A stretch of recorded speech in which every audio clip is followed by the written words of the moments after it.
Olá, senhoras e senhores, está começando mais um podcast da Memes Futebolísticos, onde vamos falar muito de futebol hoje, todas as análises aqui com os nossos queridos podcasters.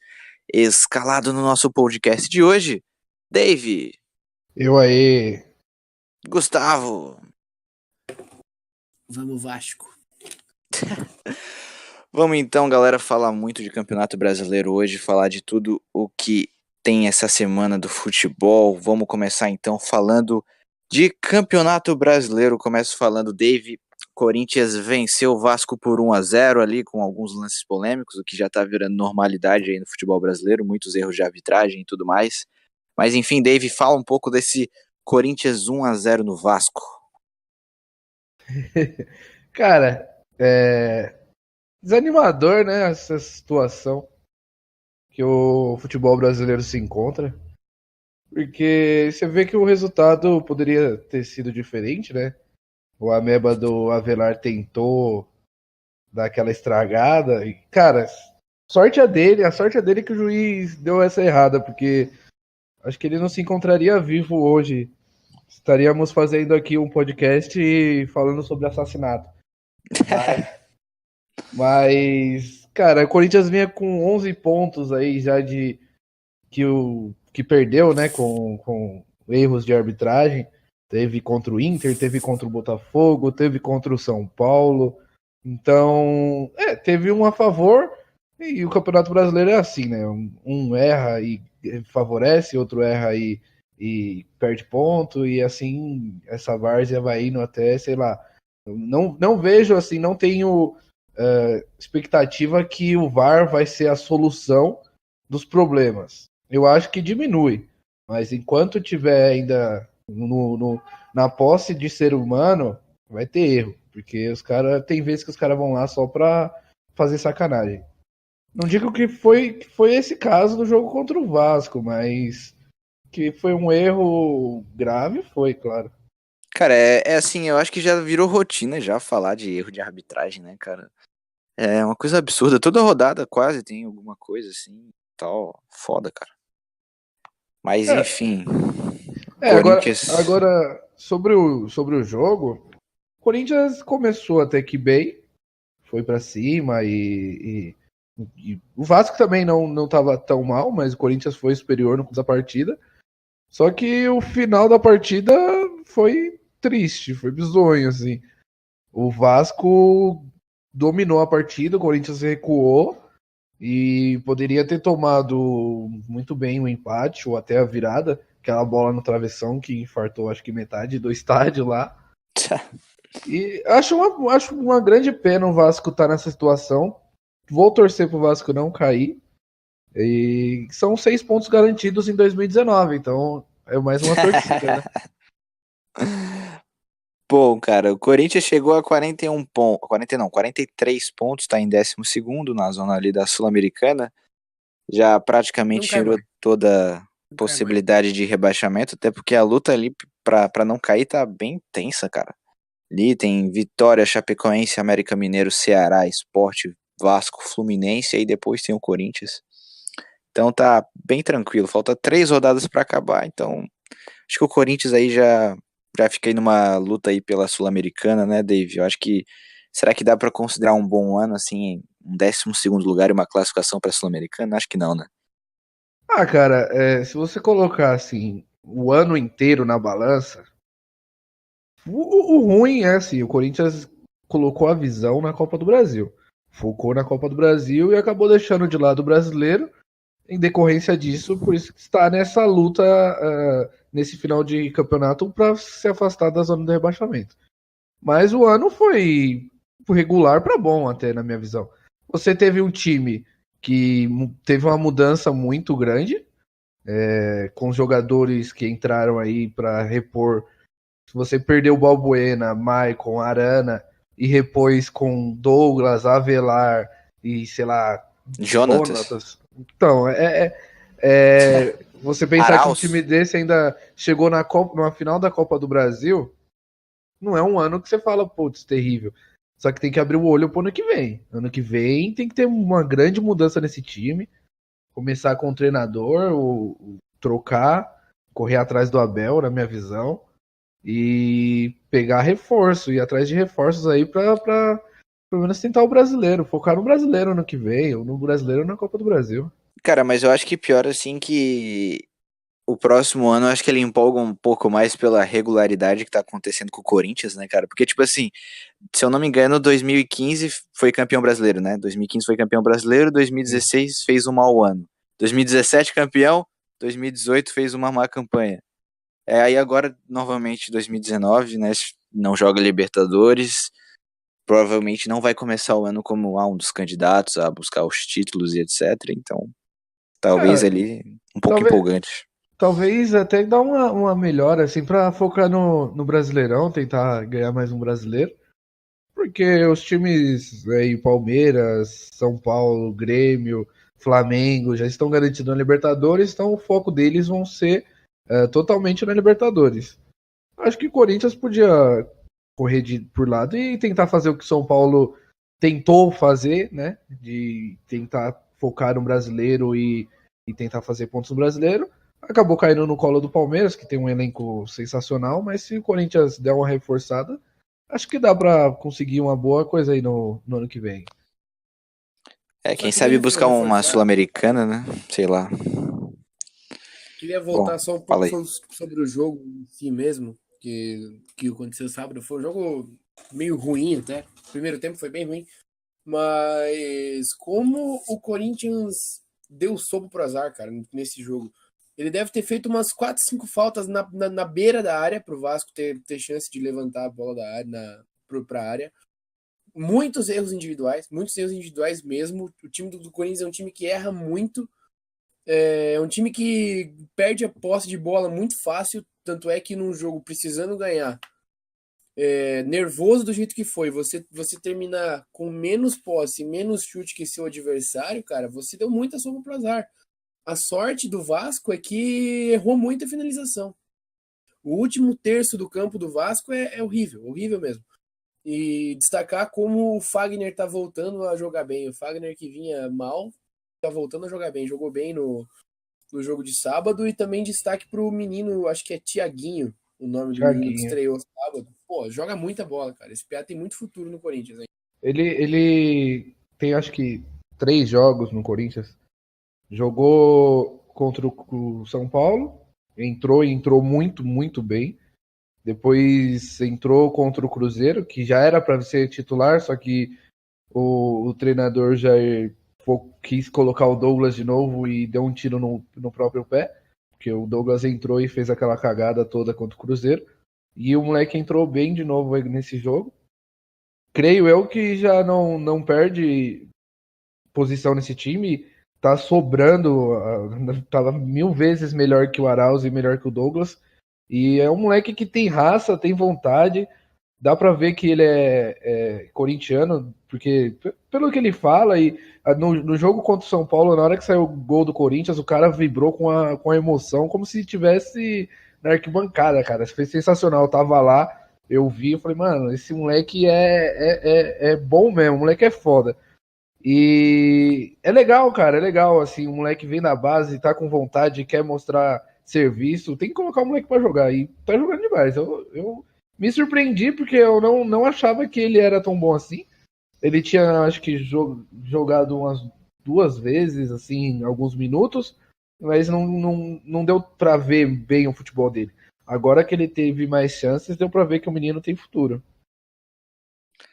E outra coisa que eu queria ressaltar só para fechar a minha participação sobre o Corinthians, como é fraco o trabalho do Jair Ventura, seja em resultado, principalmente em desempenho.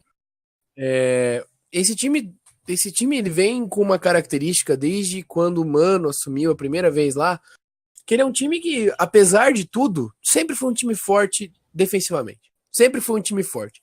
Até naqueles anos malditos de 2014 e 2016, apesar de tudo, era um time forte defensivamente.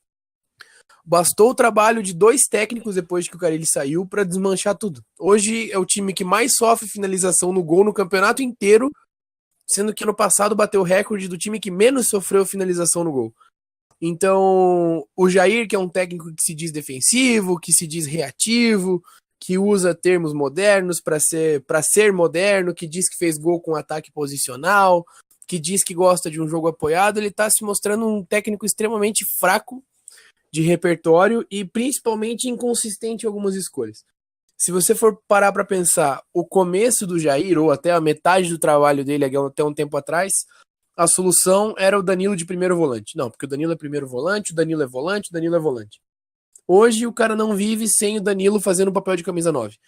Então, acho que isso retrata bem o quão perdido tá o Jair Ventura à frente desse time do Corinthians. É um time que ganha, mas que não convence, que não performa bem, que não desempenha um bom futebol e que vai ficar na Série A principalmente por incompetência dos outros. E se eu fosse dirigente do time agora, eu sentaria com o Jair e falasse, cara, qual que é a tua ideia de jogo? Vamos ver se você tem desempenho o suficiente para ficar pro ano que vem. Eu meio que deixaria de lado essa parte de resultado e veria na parte de desempenho mesmo, cara, porque é muito fraco o desempenho dele. Os melhores jogos desse time talvez tenha sido contra o Flamengo, onde o time não quis a bola de jeito nenhum no Rio de Janeiro, e contra o Cruzeiro também, quando o time não quis a bola de jeito nenhum dos dois jogos, entendeu? Tipo, esse time é muito fraco de repertório e muito disso passa pelo Jair Ventura, que é o mesmo Jair que a gente viu no Santos no começo do ano. Time completamente fraco de repertório. Cara, eu, sinceramente, eu não sentaria pra conversar era nada, cara. Terminou o ano, é tapinha nas costas, aí, obrigado, bom trabalho, e quem sabe nós se vê mais pela frente, cara. Cara, ele faz umas mudanças no time que não tem sentido. Contra o São Paulo, você tá com um a menos, cara. Você tá com um a menos, você abriu o jogo, fez o gol. Cara, pra que você me coloca um Roger no time? Irmão, enfia mais um volante nessa porra, enfia mais um zagueiro, fecha essa porra. Você não vem inventar de atacar os caras, mano. Você tá ganhando de 1-0 com 1 a menos. Já era, irmão. Fechou a casinha, garantiu o resultado. Vai pra casa com 1-0 e tá ótimo. O que o Carille fazia no Corinthians, cara?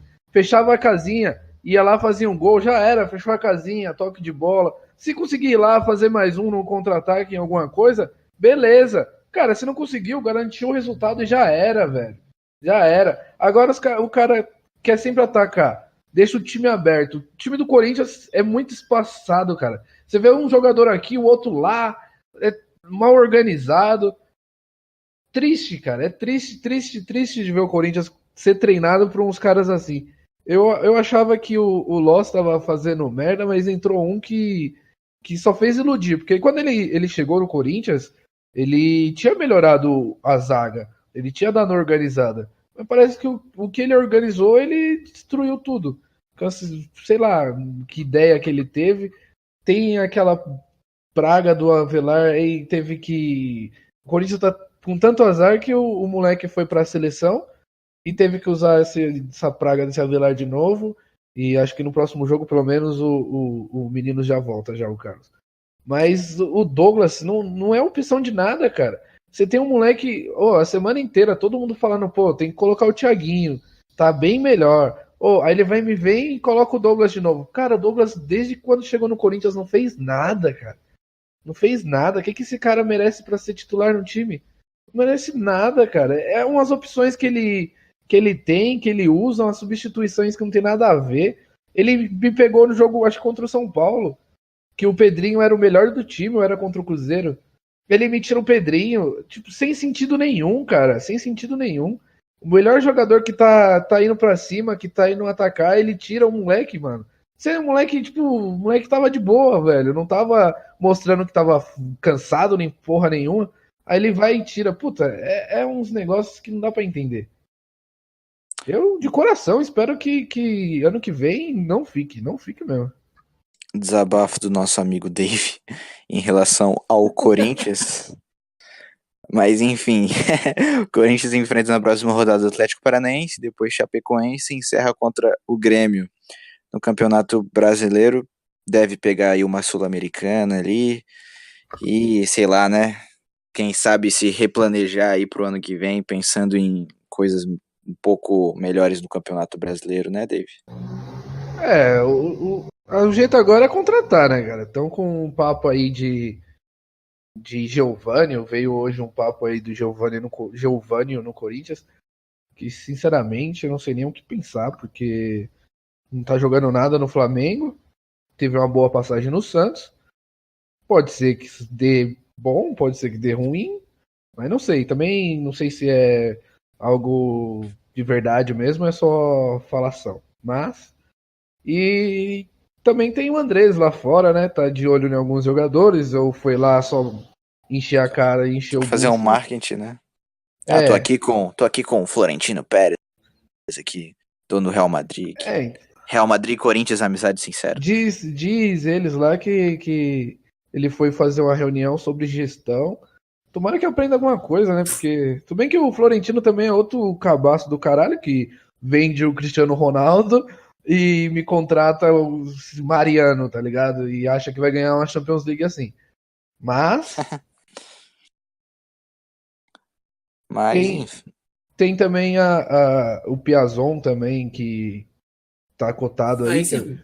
Então, é jogador do Chelsea, acho que começou no São Paulo, se eu não me engano, como zagueiro, cara. Ele foi revelado no São Paulo como zagueiro, se eu não me engano. E foi vendido e eu acho que nunca nem foi usado pelo Chelsea. Deve estar lá só usando a camisetinha pra... Ele tá como meio campo lá? Não, mas ele é meio armador, ele é meio, tipo, camisa 10. Ele tá no time sub-23 do Chelsea, ele tem, tipo, 24 anos já, não joga porra nenhuma, ele jogou no Fulham, não parou no Fulham. Aí ele foi pro Reading também, não jogou bosta nenhuma no Reading, ele é bem ruimzão. Vem pro Campeonato Brasileiro, Piazon, aqui você se dá bem. Tudo bem que tem jogador aqui que nesses times também não faria nada e às vezes faz sucesso por aqui, então vai entender, né? Bom, então fechamos sobre o Corinthians. Gustavo, quer falar mais alguma coisa aí? Só para falar sobre o Piazon, ele tava envolvido naquela treta que teve em 2016, eu acho. Lembra que uns jogadores brasileiros foram pro Canadá, aí rolou um negócio de escândalo de abuso sexual de umas gurias lá, e pá, o Piazon tava metido naquela história lá aquela vez. Então pode vir. Pode vir. Seja bem-vindo à nação corintiana aí, Piazão. Bom, então fechamos aí o Corinthians. Nós tivemos outros resultados, como por exemplo o empate entre o Paraná e o Palmeiras, que adiou, quem sabe, um título ali. A briga pelo título ali parece assim, ó, tu sabe o que vai acontecer, mas ainda dão esperança ali pros outros times ali, como o Flamengo ali, que acabou vencendo o Sport fora de casa e tá numa diferença aí de 5 pontos, né? Mas muito provavelmente esse título deve ficar com o Palmeiras. O que vocês acham? O Palmeiras tá querendo... tá querendo dar uma emoçãozinha no campeonato aí pra ver se dá alguma coisa, mas... Cara, esse título caiu no colo do Palmeiras... Não sem mérito. Longe disso. O time do Felipão foi inteligente para um caralho, né? Ele ganhou o título naquela hora que ele separou, colocou um time para Libertadores e montou um time para o Brasileiro. Ali ele consagrou o time campeão, porque o Palmeiras tem um elenco, cara. Você vê que no time que joga o Brasileiro ainda você tem no banco, às vezes ele colocava o Lucas Lima e o Scarpa, tá ligado? Então o cara tem um time A e time B sensacional.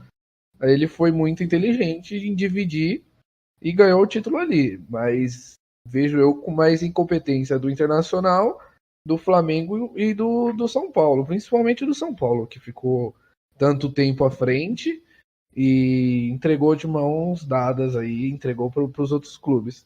Hashtag segue o líder, São Paulo. Quem lembra, hein? Não acho que vai mudar o PSG brasileiro, o time que do o Palmeiras provavelmente já ganha o próximo jogo. Se eu não me engano, tem que ganhar, né, os dois próximos, acho, para ser campeão. Mas se ganhar e o Flamengo e o Inter já perder, já é campeão. O Inter tinha a oportunidade de tentar alguma coisa, foi uma bosta contra o Botafogo, o time amarelão do Inter.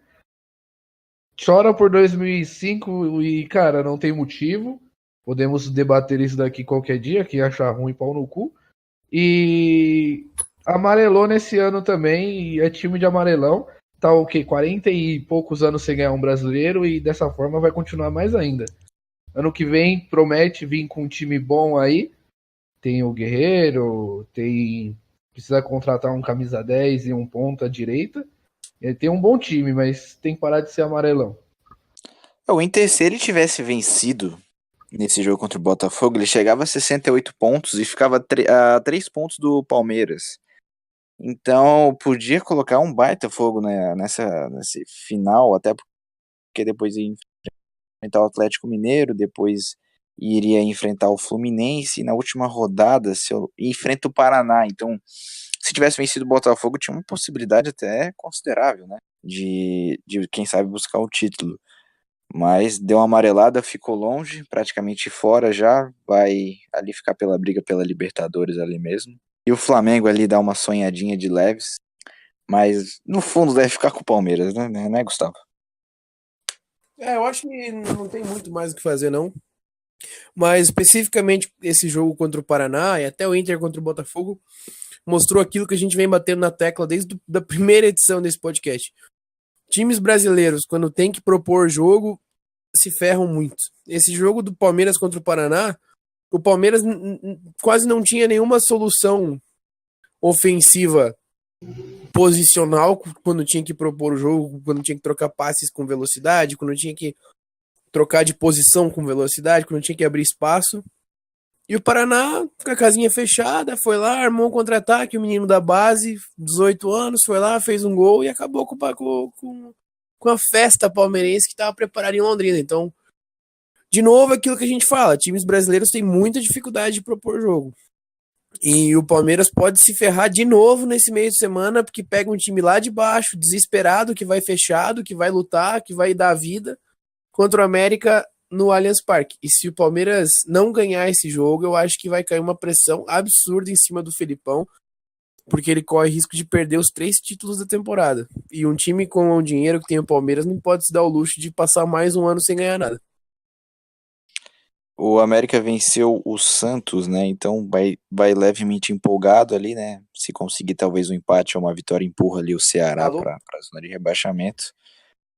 Mas, enfim, né? Tá um negócio.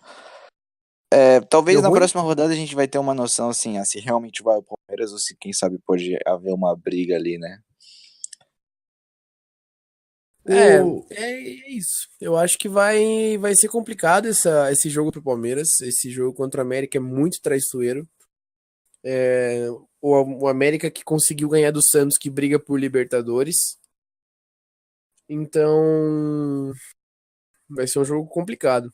Cara, sinceramente, o Santos tá uma mãe desgraçada. Foi o que o Cuca falou hoje. Foi ontem, foi depois do jogo. Ele falou que se o Santos estivesse brigando para não cair, não sairia dessa, cara. O Santos cairia e eu tenho certeza também, eu concordo com ele, cara, porque o time do Santos, como é que pode, cara? Perdeu para Chapecoense, perdeu pro América Mineiro. O América não jogou barbaridade assim mais que o Santos. É um time que dá pra ver que é fraco. Conseguiu um gol ali do chute do Mateuzinho que bateu na barriga do zagueiro e enganou o goleiro. Um lance à toa. Não acho que o Palmeiras tenha problemas com isso. Se tiver... Só a título de curiosidade, o Santos nos últimos 4 jogos, que tem 4 derrotas seguidas, tomou gol do Henrique Ceifador, tomou gol do Leandro Banana e tomou gol agora do He-Man. Olha isso, cara. Olha... É brincadeira. O Santos, cara, se estivesse brigando para não cair, não recuperava. Mas, então... Não acho que o Palmeiras vá perder ponto pro América Mineiro. Eu acho muito, muito difícil. Eu acho que vai ser um jogo difícil, né? Porque o América vai estar ali fechadinho, né? Uma pressão do Palmeiras. Mas, assim, tem tudo pro Palmeiras vencer o jogo, né? Se o Palmeiras perder ponto pro América, aí o Palmeiras perder ponto pro América e o Flamengo vencer, Aí eu posso colocar 50-50 pra ser título do Flamengo, cara. O Flamengo joga com o Grêmio, né? Que tá buscando a Libertadores. É um jogo difícil. Não. O Grêmio já confirmou já a Libertadores. Sim, Já. mas eu tô falando da Libertadores direta, no caso, né? Ah, sim. É um jogo difícil pro Flamengo. Por isso que eu digo, se o Palmeiras perder ponto pra um time fraco, igual o América, que mesmo brigando por Libertadores, ou pra sair da zona, é um time muito fraco. Comparado ao Palmeiras, é muito, muito fraco. Se o Palmeiras conseguir perder ponto pro América, aí eu coloco 50-50 esse título aí, ou Palmeiras ou Flamengo, e deixar pra decidir, porque cara, aí vai ser uma das pipocadas das piores, pior que 2009. Acho muito difícil isso acontecer, mas se perder ponto, eu já vejo um 2009 batendo na porta do Palmeiras de novo. Vai ser uma pressão da porra, né, cara? Pra cima do Corinthians. Pra cima do Palmeiras. Pô, Aquilo que eu disse. O Felipão vai ficar muito em xeque, né? É. com certeza. Eu acho que o Felipão fez um trabalho extraordinário no Palmeiras. Que a torcida do Palmeiras, nós, assim, de fora, não somos torcedores do Palmeiras, claro que vamos ver, pô, os caras com o cu cheio de grana e não ganhou nada, assim, sem tirar o brasileiro, não ganhou nada até agora, pô, um trabalho ruim. Só que a torcida do Palmeiras, pelo que eu vejo do pessoal, vejo no Twitter, vejo de uns colegas palmeirenses, tá satisfeito até. O título, claro que se perder o título brasileiro, aí vira insatisfação. Mas o clube chegou numa final de Paulistão, em semifinal de Libertadores, semifinal de Copa do Brasil e agora pode ganhar um título brasileiro. É um ano ótimo. Podia ser bem melhor, claro, que podia. Mas é um ótimo ano, ganhando, confirmando o título brasileiro, é um ótimo ano. Só que se perde um título que tá praticamente ganho, aí as coisas, né, mudam de situação. Mas creio que nada pra, tipo, tirar o Felipão ano que vem. Acho que esse ponto não chegaria. Porque ele além de mudar no campo, ele mudou lá dentro o Palmeiras. Ele fez uma mudança muito grande. Você vê hoje que o Palmeiras, aquelas falações de Crefisa, do Matos, não tem mais. Deu uma diminuída. Porque o Felipão chegou e já deu aquela arrumada no vestiário. O pessoal tinha muito intriguinha dentro do vestiário do Palmeiras. Era jogador querendo bater boca com o treinador e fazendo birrinha e fazendo aquelas panelinhas. Hoje não tem mais isso.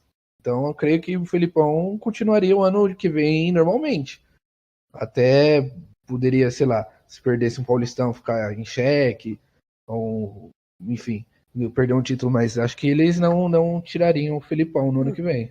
Uma eliminação precoce na Libertadores, talvez, né? Aí sim tirariam, mas demitir. Mas essa era a ideia.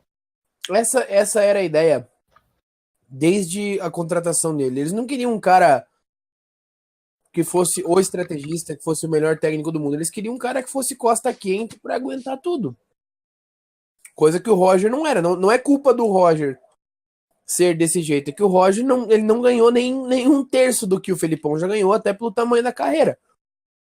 Mas era isso que o time queria. Eles queriam um cara que fosse em costa quente o suficiente para aguentar as broncas, para ninguém mais lembrar de Crefisa, ninguém mais lembrar de Matos, ninguém mais lembrar que o Borja custou 50 milhões de reais. É exatamente isso. E para mim acertaram em cheio. Assim, claro. Deu aquela contornada, o time conseguiu ir bem até uma parte da Libertadores. Se tivesse vencido, se tivesse empatado lá na casa do Boca, lá, não teria, ou perdido de 1-0, vamos dizer, acho que teria chego na final da Libertadores. Então, em certo ponto, foi corretíssimo, né? E agora quase vencendo o Brasileirão, então foi perfeita a visão deles. Eu gosto de treinador assim que chega e coloca o peito na frente e diz que vai resolver o problema. Só que tem poucos, né, no nosso futebol. E os que eram assim já tá ultrapassado em outras coisas. Mas eu acho que tem poucos justamente pelo fato deles serem mais velhos. É tipo o Cuca. O Cuca, ele é assim porque, pô, ele ganhou Libertadores, ele ganhou Brasileirão, o cara tem uma capacidade de ter costas quentes, entendeu? O currículo do cara credencia o cara dessa forma. Muricy era assim. Com certeza. Então eu acho que para esses jovens treinadores falta títulos, falta importância, falta paciência, porque E, é e complicado, ter. cara. E eles não têm a força desses treinadores mais rodados de bater de frente com a diretoria. Que eu acho que é o principal. Porque tem sim no futebol diretor que quer que escale tal jogador, presidente que quer escale tal jogador, que não escale tal. Tem, isso tem, principalmente no Palmeiras, cara, não tem como. Você vai falar que o diretor do Palmeiras não quer que ele escale o Borja e deixe o Daverson no banco, porque o Borja foi 30 milhões e o Daverson, sei lá, foi 15, vamos supor. E o Não, Felipão não. mas isso eu até entendo. Se você que é torcedor quer que escale um cara e não escale outro, imagina um diretor que vive o dia a dia do clube, que pagou, entre aspas, a contratação do cara. O cara, óbvio que ele vai ter preferências. Então, mas o treinador que tem que saber. O Sim, treinador tem que exatamente. saber, o treinador tem que usar quem for melhor. Se o Daverson tá melhor que o Borja, o Daverson vai jogar. Foda-se. O Borja que lute pra ganhar de novo Sim, o sim. lugar dele. Foi o que o Felipão quis fazer no Palmeiras e fez correto. Não tem o Lucas Lima no banco, o Scarpa no banco. Cara, quando tiver melhor, vai entrar e vai jogar. Não importa se valeu 50, 60. Tem treinador que não tem peito para fazer isso. E esses Hum, treinadores novos é muito difícil. claro. Bom, então a briga pelo título ali nós temos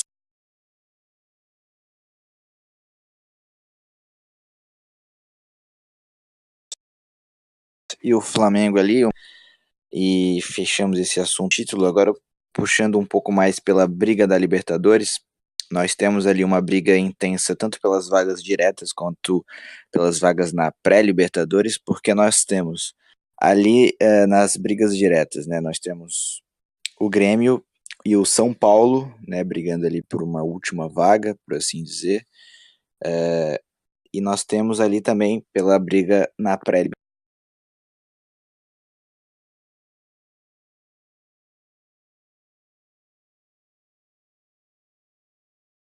Só pra ver ali que o Botafogo até também, aí o Alô? Santos que perdeu pro América e já tá aí, se eu não me engano, 4 derrotas consecutivas, já tá em 10º, ficou uma situação um pouco mais difícil. O que vocês acham, meus amigos, dessa briga pela Libertadores? Cara, Bom, eu fala vou aí, Gu, você que tá me, per- mais. me permita falar porque meu time está envolvido nisso aí. É, Porra, eu falei É, pra caralho aqui, cara. Vocês me ouviram? um pouco, na real, cortou um pouquinho, mas tudo bem. cortou bastante aqui. Tá, pera aí, É, deixa eu começar, vai, 3, 2, 1. vai. Bom, nós também temos toda a briga pela Libertadores, né? Nós temos a briga pela vaga direta na fase de grupos e também a briga pela pré-Libertadores. Nós temos ali pela última vaga, eu acho que dá para considerar aqui o Inter ali, o Grêmio, e nós temos ali a briga entre Grêmio e São Paulo pela quarta vaga, né?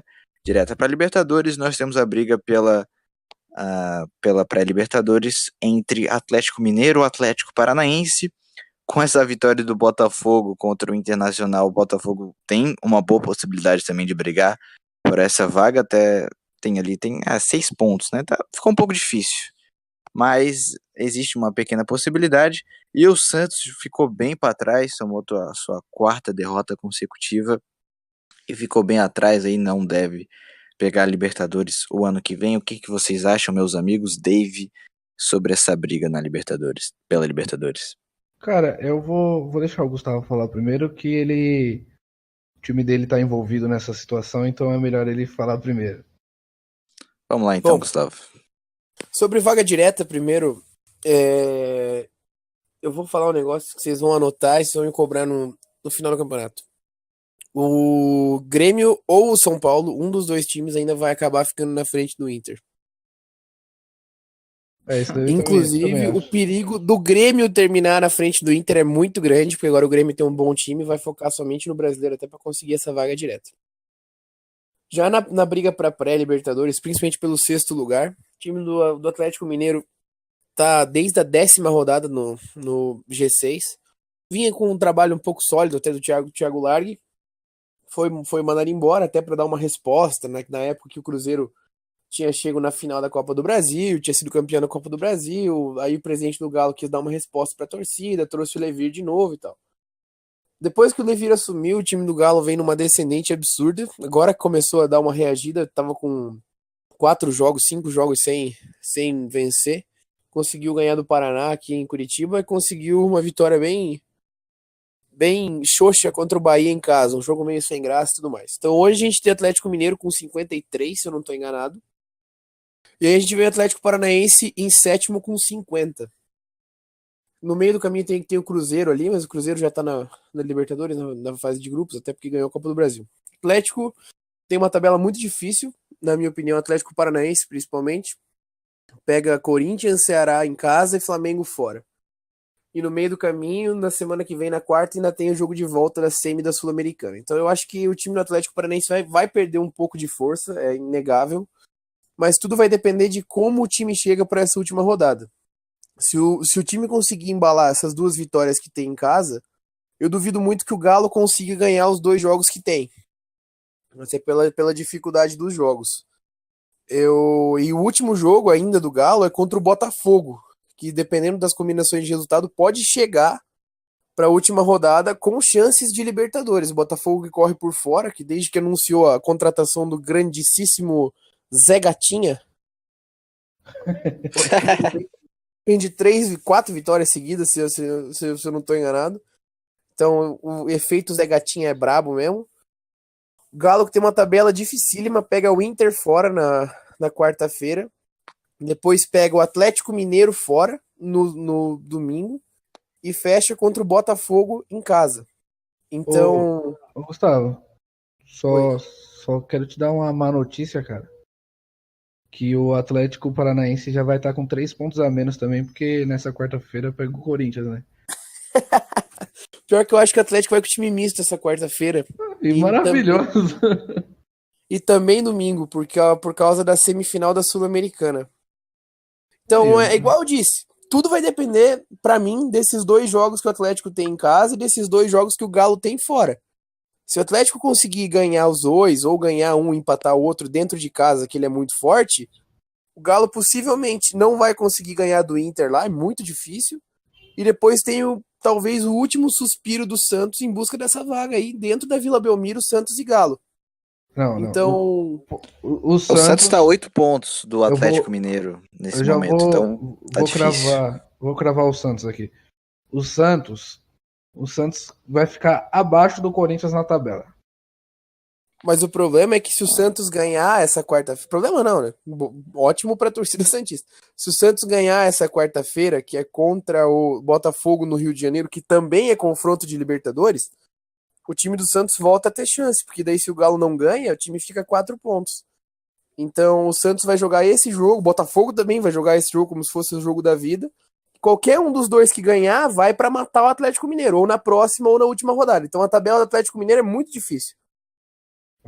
Por mais que eu ache difícil, por causa da Sul-Americana no meio do caminho, eu ainda acho que o Atlético Paranaense fica com essa 6ª vaga. Aí tudo vai depender de como for a semifinal da Sul-Americana, porque se o Fluminense, por exemplo, perde hoje do Ceará em casa, ele entra na briga contra o rebaixamento. Aí o campeonato do Fluminense vai ser muito mais fugir do rebaixamento do que se empenhar na Sul-Americana. Então, do 4º colocado para baixo, a briga é muito boa.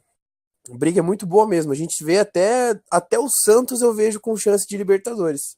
Abaixo disso eu acho muito difícil, até por causa da pontuação e tudo mais. Mas abaixo do Santos, acima do Santos, eu acho que todo mundo ali tem chance. Eu sinceramente, o ano do Atlético Paranaense eu acho muito bom, mas creio que o foco seria melhor mesmo para a Sul-Americana. Quem vence a Sul-Americana... O foco é a Sul-Americana, O foco é a Sulamericana. Então. E quem ganha a Sul-Americana vai direto para a Libertadores, correto? Exato, vai para a fase de grupos. A outra chave da semifinal da Sul-Americana são quais times, você lembra? Independiente Santa Fé e Júnior Barranquilla, mas o Barranquilla já ganhou de 2-0 do Santa Fé na casa do Santa Fé, então provavelmente vai o Barranquilla para a final. Cara, sinceramente, ao meu ver, o Atlético é bem mais favorito nessa Sul-Americana. Para mim, o lado mais fácil pro Atlético para chegar na Libertadores é ganhar nessa Sul-Americana aí. Eu também acho. Também acho. E o clube também acha. O clube quer esse título, até para mudar de patamar, ganhar um título internacional e tudo mais. Mas não pode ser desprezada a chance de ir pelo Brasileirão, né? Então, por isso que eu acho que o time vai. Por mais que eu já jogaria com o time sub-11 já a partir dessa quarta-feira, eu acho que o time vai. Eu também. O time, eu acho que o time ainda vai querer dividir a atenção, mas. Eu também queria que vocês fossem com o Sub-11 essa quarta-feira. Mas eu acho que vai acabar caindo no colo de um dos dois Atléticos mesmo. O Atlético Mineiro precisa melhorar muito, porque tem 3 jogos impossíveis praticamente, tem que ganhar pelo menos 2 para tentar se garantir. E é isso aí, cara. Eu acho que vai ser uma briga boa. Eu acho quanto a briga lá de baixo. Eu acho o Atlético Mineiro muito amarelão. Aí sempre fico com um pezinho atrás com o Atlético Mineiro. Eu sempre acho que eles vão entregar, nem que seja no finalzinho, assim, sei lá, última partida. Tá entre Atlético Mineiro e Atlético Paranaense. Eu acho que o Atlético Mineiro ainda perde e o Atlético Paranaense vai. Mas o que é mais engraçado de tudo isso é que o Cruzeiro tem chances muito grandes de ficar na frente do Atlético Mineiro ainda esse ano. É que o Cruzeiro tá jogando já meia bomba, né? Tava jogando o Brasileirão com um ponto morto praticamente, pode ficar na frente do Atlético Mineiro. Eu creio que essa seja o único ânimo pro Cruzeiro nesse final de ano, né? Porque jogou contra o São Paulo aqui, jogou que nem estivesse jogando uma pelada, tipo, ligando pra nada. E pode ser que esses últimos 3 jogos dê um ânimo a mais, ir pra frente, em cima, né? Acabar o Brasileiro na frente do Galo e, sei lá, virar gozação. Mas acho muito difícil. O Cruzeiro tá jogando bem xoxo, assim. Bom, para encerrar o assunto do Campeonato Brasileiro, vamos lá para a briga do rebaixamento dos desesperados, porque nós tivemos o Sport, que estava um pouquinho melhor, tinha saído da zona de rebaixamento nas últimas rodadas, perdeu para o Flamengo. Está em 15º, nós temos o Ceará, que estava vindo muito bem, mas também deu uma tropeçada, está em 16º a 1 ponto do América Mineiro, que venceu o Santos, deu uma sobrevida nesse campeonato, e temos também a Chapecoense, que perdeu para o Grêmio, e o Vitória, que perdeu para o Atlético Paranaense. Meus amigos, o que vocês acham dessa briga pelo rebaixamento? Está bem intensa ali, né, cara? Cara, eu acho que para mim, eu vou tentar ver os 4 que vão cair. Para mim, são Paraná, que já foi. América Mineiro, que provavelmente perde do Palmeiras e já crava. O Vitória. Coitado do Vitória. Última rodada do Vitória contra o Palmeiras. Se o Palmeiras ainda depender de alguma coisa, coitado do Vitória. E o Sport ou a Chapecoense. Esse é o que eu tô na dúvida ainda. Mas eu creio que cai a Chapecoense. Não queria, mas acho que cai a Chapecoense. O que você acha, Gustavo? Os 4 que caem. Vão cair. Ah, cara, eu diria Vitória, América Mineiro e Chapecoense. Eu acho que vão ser esses 3. Caiu minha internet, meus amigos, me perdoe. Caiu de novo. Aí, ó. Normalidade aqui, profissionalismo no nosso podcast. A pergunta, mas vamos lá. Certinho pro tema. Quem tá caindo é o Gustavo. Oi. Subiu de novo. Aí, foi. Bom, então Quem que você essa briga acha, pelos Gustavo, três que aí. vai cair pra segundona? Que vai cair, cara? Cara, eu acho que cai o América. América, por mais que tente se salvar, não vai conseguir, não. Aí um dos dois nordestinos vai cair. Não sei se Sport ou Vitória. Eu acho que o Vitória vai cair. E eu acho que cai Vitória e Sport, na real. América, Vitória e Sport. Eu acho que a Chape vai acabar se safando porque a tabela é mais fácil, cara. Então, a Chape pega o quê? Pega o Corinthians? Pega o Corinthians depois, se eu não me engano, eu vou olhar a tabela rapidão. Sport quinta-feira agora, A em Chape casa. enfrenta o próximo jogo, o Sport, quinta-feira agora. Sport e Chape. Então, porra, vai ser o jogo pra ver quem cai entre esses dois. Na Arena Condado. Já vai ser um jogo bem decisivo, né, cara? Porque se a Chape ganhar, vai a 40, né? Ultrapassa o Sport, mete provavelmente o Sport pra zona de rebaixamento. Se perder, o Sport dá uma sobrevida grande nesse campeonato e afunda mais ainda a Chapecoense, até porque esse jogo é na casa do Sport, né? Não, é na casa da Chape. É na casa da Chape. Com certeza, perder em casa pro Sport nesse jogo decisivo vai desanimar muito a torcida. Sinceramente, acho que quem foda. perder esse sai. É uma grande possibilidade. Depois enfrenta o Corinthians fora, vai ser um jogo difícil. Aí fecha com o São Paulo. O Corinthians aí muito provavelmente ainda vai estar querendo vencer em casa para se garantir na Sul-Americana, então é um cenário onde se a Chape perder pro Sport, eu diria que praticamente fincou o pé lá na Série B. Praticamente cai. Eu acho que esse jogo contra esse jogo é decisivo. Uma das vagas para a Série B é decidida nesse jogo. É praticamente mata esse jogo aí. E depois tem Chape e São Paulo na rodada, que eu acho que a Chape ganha do São Paulo. Esse jogo muito difícil, mas depois enfrenta o Bahia, né, que já tá um pouco calejado ali no campeonato, não tem muito mais o que brigar, e na última rodada joga com o Fluminense fora. Então... Esse jogo contra o Fluminense no Maracanã pode ser um jogo que o Fluminense também chegue com um pouco risco de rebaixamento. Então o Fluminense não vai querer perder também. Eu acho difícil, né? Porque o Fluminense, na verdade, ele precisa de mais uma vitória para praticamente ele se garantir fora da Série B. Porém, nos últimos 4 jogos, foram 3 derrotas e um empate pro Fluminense. Né? Claro que tem esse foco aí na Sul-Americana e tudo mais, mas... Eu acho que o Fluminense vem muito mal. Além de tudo... Já há alguns anos, né? Tem muito problema interno de salário atrasado. Teve uma puta treta no vestiário no jogo passado por causa disso.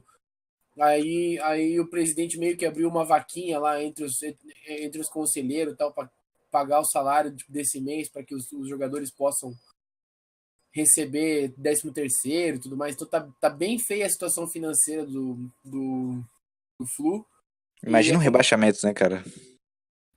Cara, sinceramente, eu acho que seria bom, viu? Pro Fluminense cair. Eu acho que ia dar uma moralizada boa ali, cara. Porque esse Abade, que é um lixo, ia sair. Então. Cara, às vezes se cair pra Série B pra um time grande, faz bem. É claro que torcedor nenhum quer, mas, porra, todo ano o time tá brigando pra não cair. Todo ano o time tá devendo pra caralho. Cara, precisa de um choque de realidade pro time dar uma parada e começar a pensar no que vai fazer, cara. Porque, ó, o Fluminense, desde eu acho que, sei lá, 2014, que o Fluminense vem mal, porra, o time precisa de um... E olha a situação, não tá conseguindo pagar salário, vende jogador, vendeu o Richarlison por besteira só pra ganhar grana, porque poderia ter ganhado muita grana em cima desse moleque. Vendeu o Henrique Dourado lá, saiu, sei lá, de graça. Perdeu o Scarpa, perdeu o jogador de graça porque não tinha como pagar. Cara, a situação que o clube chegou. Se você cai pra Série B, cai pra Série B. Pode ter certeza que esse presidente sai, vai chegar alguém que vai querer resolver, e o time consegue montar um time tranquilo pra Série B, ganha uma Série B, ou pelo menos sobe pra Série A, bem mais tranquilo e motivado, com a casa mais em ordem. Agora, se salva de novo. Vai continuar a mesma coisa ano que vem. Toda essa ladainha, porque não vai ter mudança. O clube não vai ganhar trilhões de grana da noite pro dia. Vai continuar essa mesma dor de cabeça. Porra. Duas coisas que eu quero falar sobre. A primeira delas é que tem um papo muito forte de que o Celso Barros pode voltar pro Fluminense. Para quem não sabe, o Celso Barros era investidor da Unimed, que investiu no Fluminense. Que desde que a Unimed saiu é quando começa essa crise no Clube Carioca. Sim. E a segunda delas é que eu acho que, olha que a gente tem Corinthians nesse meio, Vasco nesse meio. Mas o Fluminense é o time mais mal gerido do Brasil hoje entre os 12 grandes. Facilmente. Acho que dos 20, talvez, até, do Brasileirão hoje. Se bobear. Também acho isso. Então eu acho que o Flu precisa dar um jeito de tirar esse abade de lá. O cara vem de promessa da base. O cara vendeu o Gerson, vendeu o Richarlison, vendeu meio mundo, deixou o Dourado sair de graça, negou uma proposta pelo Scarpa. Ele saiu de graça uma semana depois. Então, é triste a situação. O sonho do Flu, que era o Abel para o ano que vem, já está basicamente, ele já está palavrado com 2 dos candidatos a presidente do Flamengo. Então o Flu tá bem complicado. O Abel ano que vem vai estar no Corinthians. Ele falou que quer treinar um time de São Paulo. Ou ele treina o Corinthians ou ele treina o São Paulo. Escreve aí. Um dos dois ele vai estar aqui ano que vem. Talvez ele vá dar uma vantagem, uma preferência, né, pelo São Paulo, né, que vai estar na Libertadores. Mas vamos ver o que vai acontecer. Eu espero que ele venha pro Corinthians. Por que será, né? Um sonho que, sei lá, acho que é um dos treinadores do Brasil que tem mais a cara do Corinthians é ele, assim, dos que não treinaram ainda. Os que tem mais a cara do Corinthians é ele, com larga vantagem. Bom, meus amigos, então fechamos o Campeonato Brasileiro da Série A. Só vou falar rapidamente aqui um minutinho só da Série B, que vai chegar na sua 38ª rodada. Então, nós temos já o Fortaleza já garantido, né, já campeão. Nós tivemos o Goiás na última rodada que garantiu sua vaga também. E nós temos essa última rodada onde 4 times brigam ali por 2 vagas, né? Nós temos Avaí em terceiro, com a Ponte Preta. Aliás, os dois se enfrentam, então vai ser o jogo, né? Onde um provavelmente pode matar o outro. Putz. E nós temos o CSA em quinto, que tem a mesma pontuação da Ponte. O Atlético Goianiense ali praticamente já deu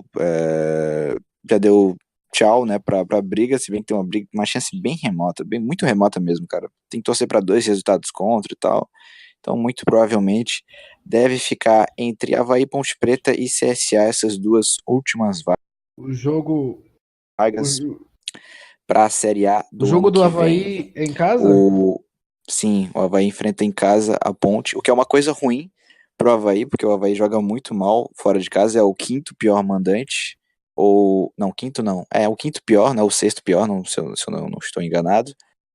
Só fez essa campanha boa de estar em terceiro lugar pela campanha fora de casa, é o melhor visitante, em casa decepciona demais, e se perder, muito provavelmente não sobe, porque o CSA joga contra a equipe do Juventude, que já está rebaixado, deve vencer, né? Então, se a Ponte ganhar do Avaí, o CSA ganhar, o Avaí fica em quinto e não sobe.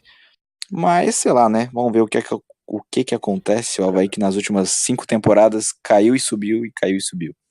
Cara, eu queria muito que o CSA subisse. Seria massa mesmo. Eu acho um time muito bom, muito carismático. É de um estado sensacional, que é o Alagoas. Tem uma boa torcida. Seria muito bom ver na Série A. Minha torcida para subir é do CSA. E pela amizade eu gostaria que o Avaí subisse também, entendeu? Obrigado. Eu queria que o Avaí subisse, cara, além de tudo, por causa do técnico do Avaí. Eu sou eternamente grato ao senhor Geninho. Se eu visse ele na rua, cara, eu acho que eu ia me ajoelhar aos pés dele, cara, porque pra fazer Alex Mineiro ser campeão brasileiro, cara, o Geninho é foda mesmo. O Alex Mineiro era Geninho. o cabeção? Isso, esse mesmo, careca. Ah, Foi pô, campeão brasileiro no Atlético, jogando pra caralho. fazia gol pra caralho, né? Não, ele no mata-mata em 2001, cara, ele fez, tipo, 7 gols em 4 jogos, eu acho. Foi, tipo, absurdo. Eu lembro desse corno. E só pra dar uma terminada então, o Avaí joga com a Ponte, o CSA joga com o Juventude. Pela lógica, devemos ter aí um Avaí CSA juntamente com Goiás e Fortaleza subindo para a Série A. Mas a Ponte vem de um bom momento, pode vencer o Avaí e subir muito bem. E lá embaixo, rapidamente, na zona de rebaixamento, nós temos uma briga pela última vaga entre Paysandu, Criciúma, Oeste, CRB e uma chance remota do Figueirense de cair, né? Então, olha só, são 5 times por uma vaga, né? E assim, vendo alguns times tradicionais da Série B, né? O Coritiba vai terminar em 10º. Meu Deus. O Gustavo aí, logicamente, bem triste aí pelo Coxa.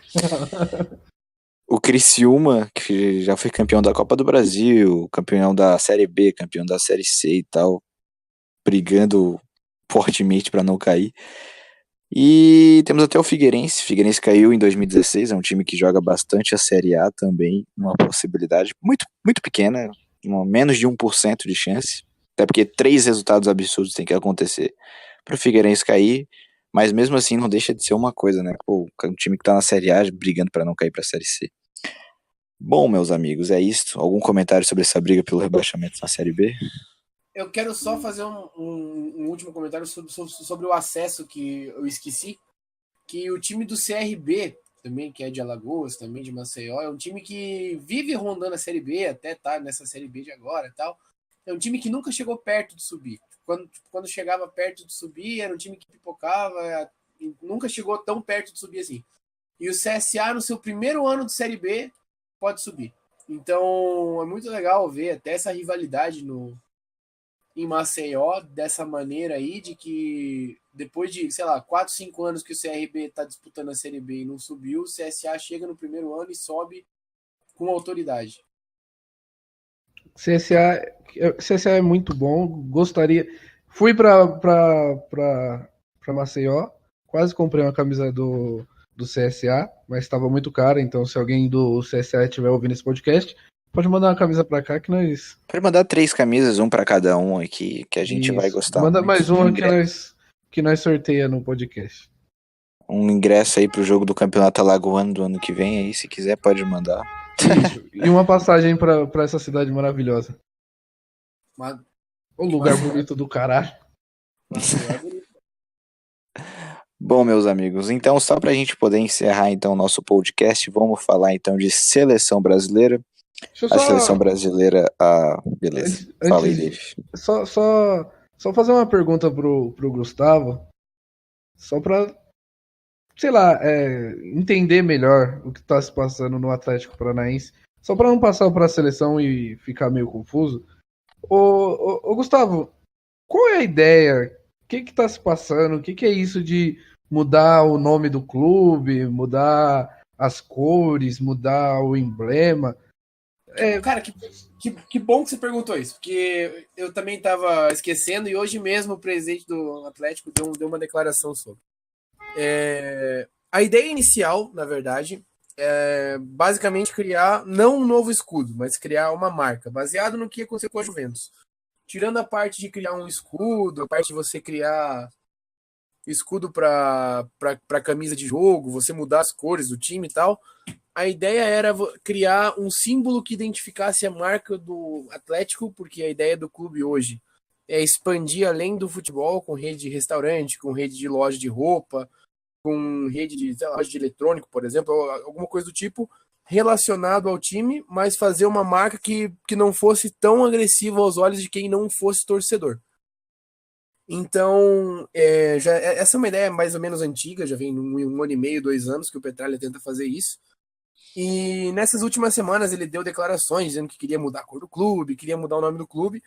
Inclusive, ele deu essa declaração na semana do jogo da Sul-Americana, o que foi muito bom, porque ninguém disse nenhum A sobre o time. A imprensa aqui do Paraná, ela é notavelmente conhecida por não gostar do Atlético Paranaense, justamente pelo time ser bem mais restrito do que o Coxa para você fazer matéria, para você filmar treino, esse tipo de coisa. Então ele deu basicamente pano para manga para os caras falarem a semana toda e não falar um A sobre o time no jogo. E hoje, por meio das redes sociais, ele vem dizer que não passou de uma brincadeira, de que o time não vai mudar cor nenhuma, de que o time não vai mudar nome nenhum, que foi só para a imprensa falar, que foi só para chamar atenção.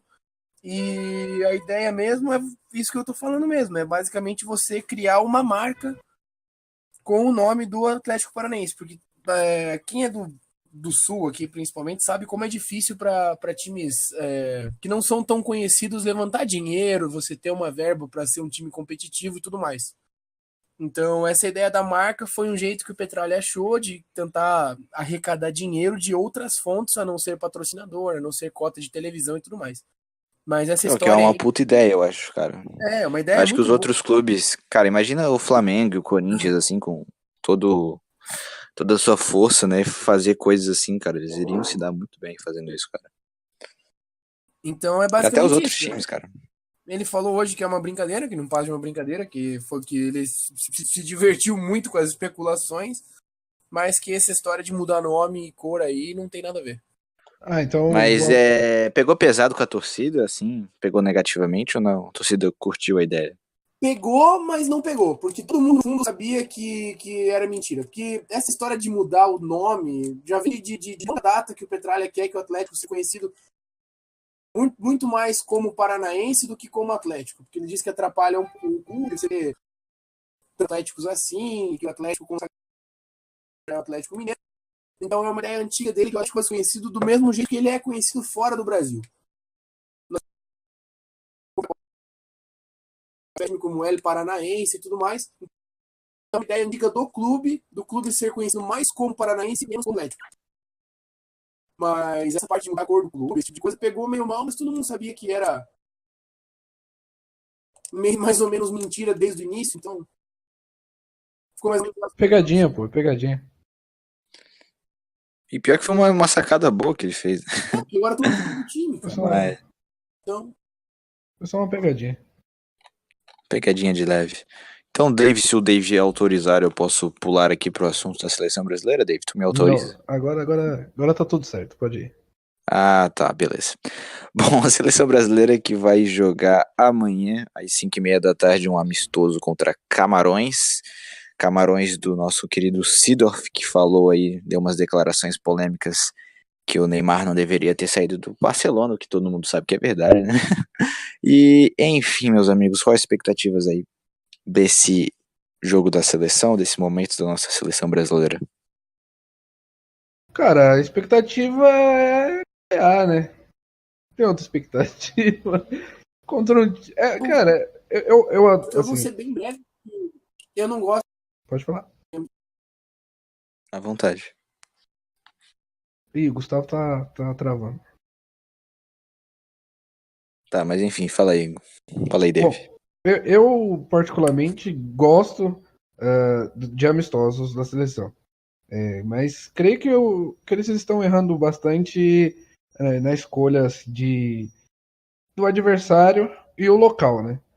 Porque a seleção está mais uma vez jogando lá em Londres e toda aquela coisa. Vai jogar, eu acho que no estádio de um time de quarta divisão. É o MK Dons, ou MK Dons, se eu não tô enganado, é da terceira divisão, mas é um estádio bem bonitinho, cara. Esse MK Dons aí é um time que tem história, é o antigo Wimbledon. E Ah, o sim, verdadeiro sim. rival do Crystal Palace. É um time que é o rival do Crystal Palace e do Charlton Athletic, para quem se pega em rivalidade esportiva. O Wimbledon o MK Dons é o antigo Wimbledon. Então, enfim, né? Cara, eu acho que. Obrigado pela informação, Gustavo.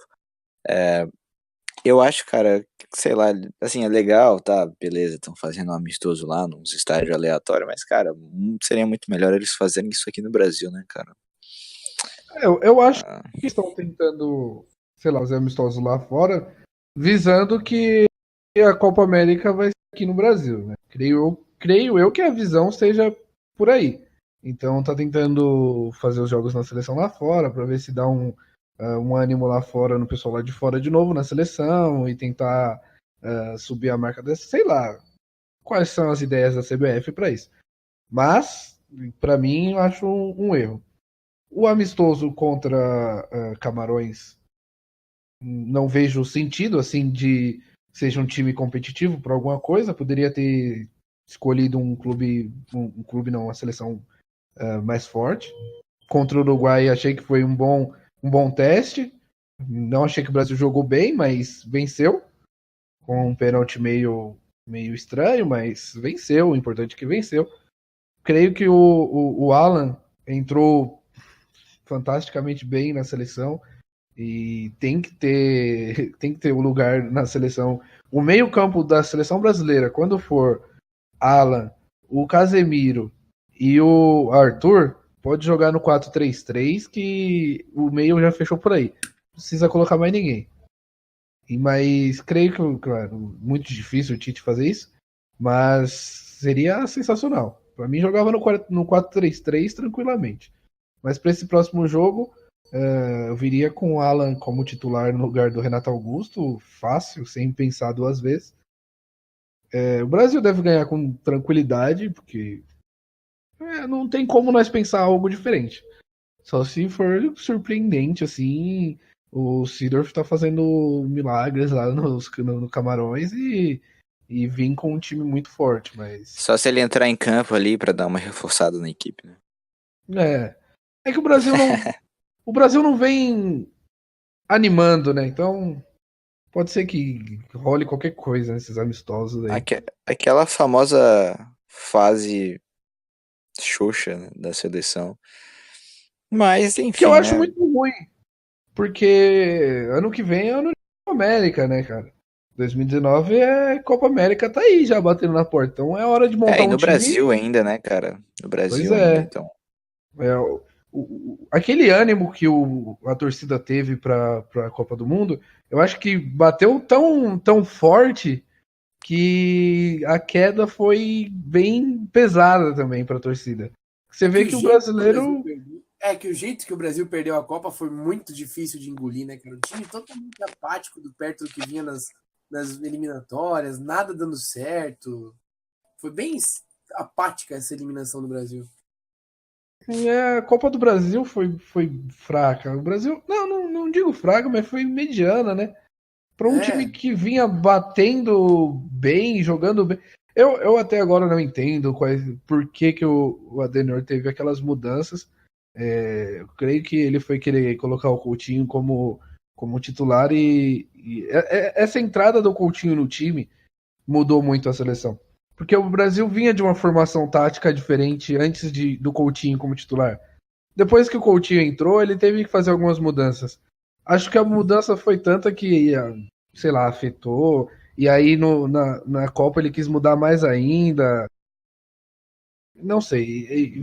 E se ele continuar assim para a Copa América também vai ser complicado. O Brasil tem que achar uma forma de jogar, tem que achar um modo de jogo bom e logo, depressa. Então nós temos que fazer amistoso com um time forte para isso. Não é com Camarões que nós vamos encontrar um modo de jogo forte por aqui.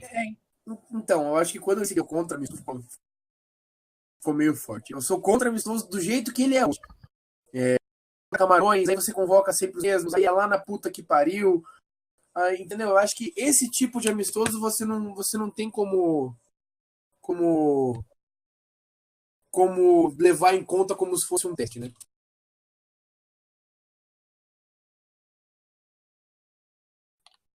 Eu gosto de assistir esses amistosos até.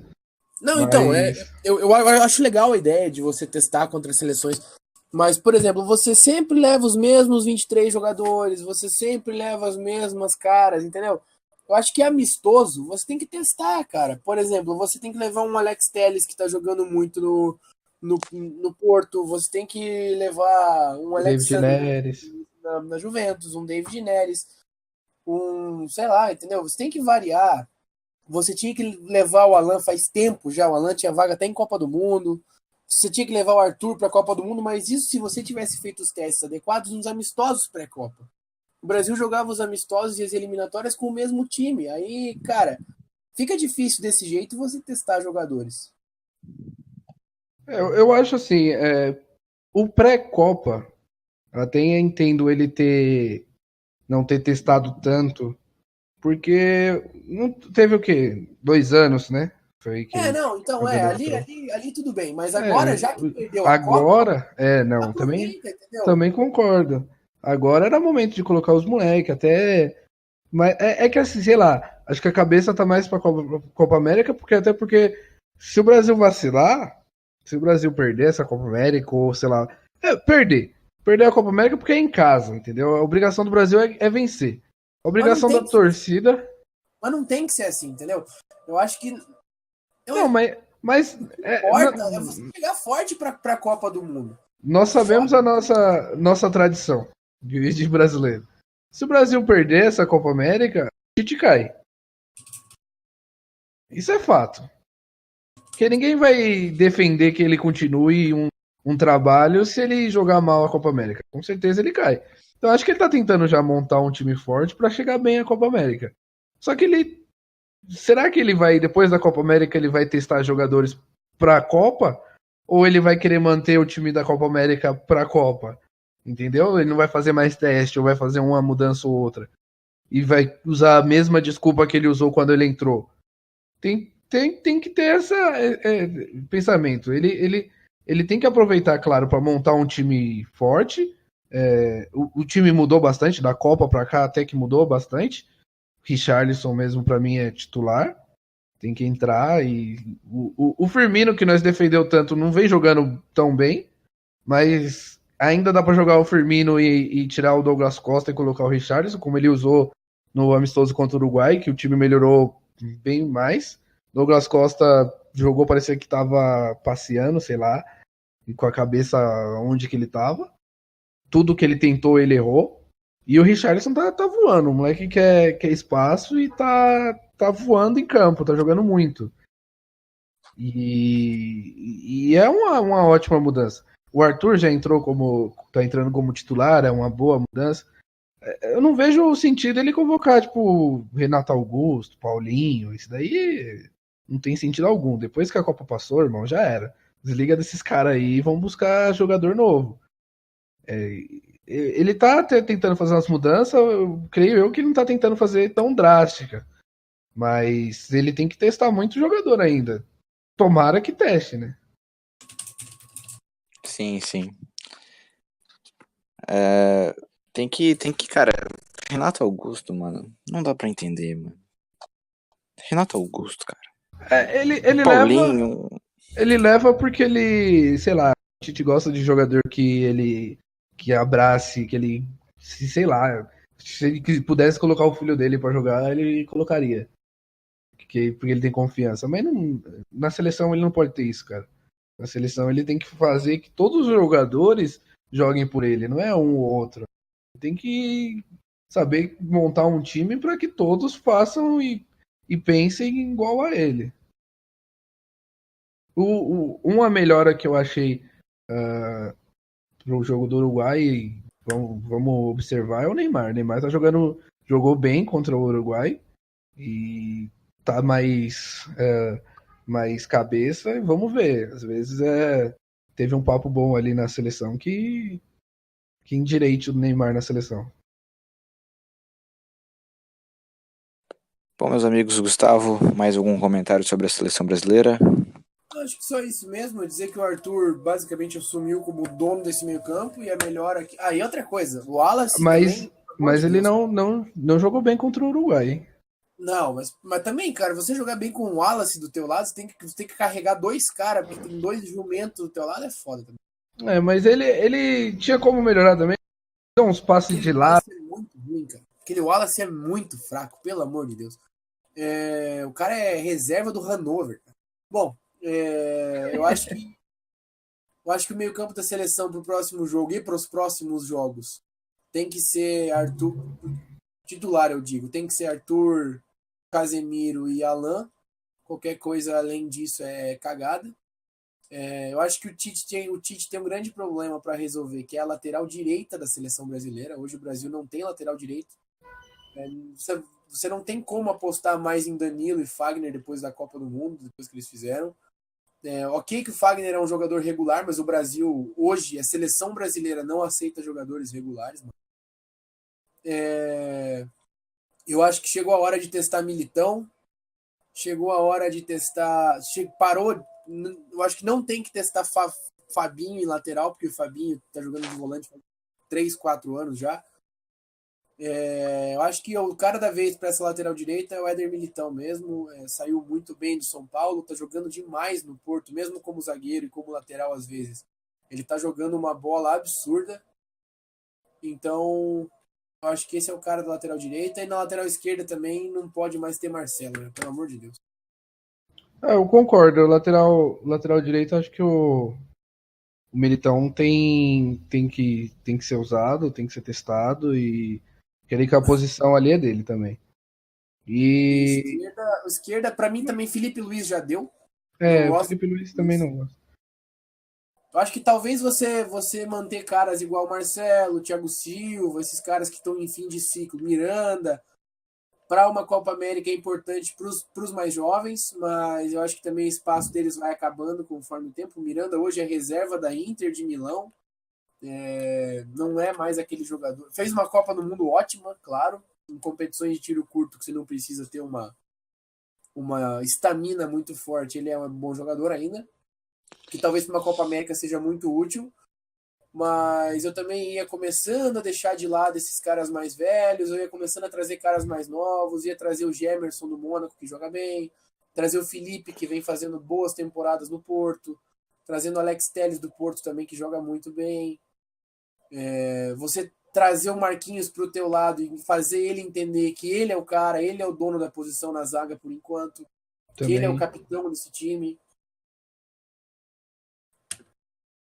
Um jogador que eu acho que eu não sou fã como rival, mas eu acho que um jogador que vem jogando no Brasil, que tem que ter uma oportunidade e ser testado na seleção é o Dudu. Não defendia tanto essa tese, mas eu acho que tá valendo. Depois que o Felipão chegou, o Dudu tá jogando bem mais do que ele jogava antes. Então acho que é bom até pro cara ser testado na seleção e outro que eu usaria também era o Dedé. Pelo menos nos amistosos e ser testado na seleção de time brasileiro, acho que os dois deveriam ser convocados aí para as próximas, para pelo menos ser testados. Então é isso, meus amigos. Tá. É isso. Fechou então, esse foi o nosso podcast de hoje. Agradecemos aí todo mundo. Vamos tentar semanalmente aí voltar com os podcasts. Então, para vocês saberem, fiquem ligados aí nas nossas redes sociais. Se inscrevem no canal aí do YouTube, mesmo que seja só para receber a notificação e abrir o áudio depois ali na descrição ali do podcast. E é isso, obrigado a todos e até a semana que vem, eu acho. E é isso aí. Vai, Corinthians. Só deixa eu fazer uma pergunta para os nossos inscritos aí, para os nossos ouvintes do podcast. Por que você, quando você faz soltar quente, e quando você faz soltar gelado? Fica aí a pergunta. Fica aí o pensamento. Bom, é isso aí.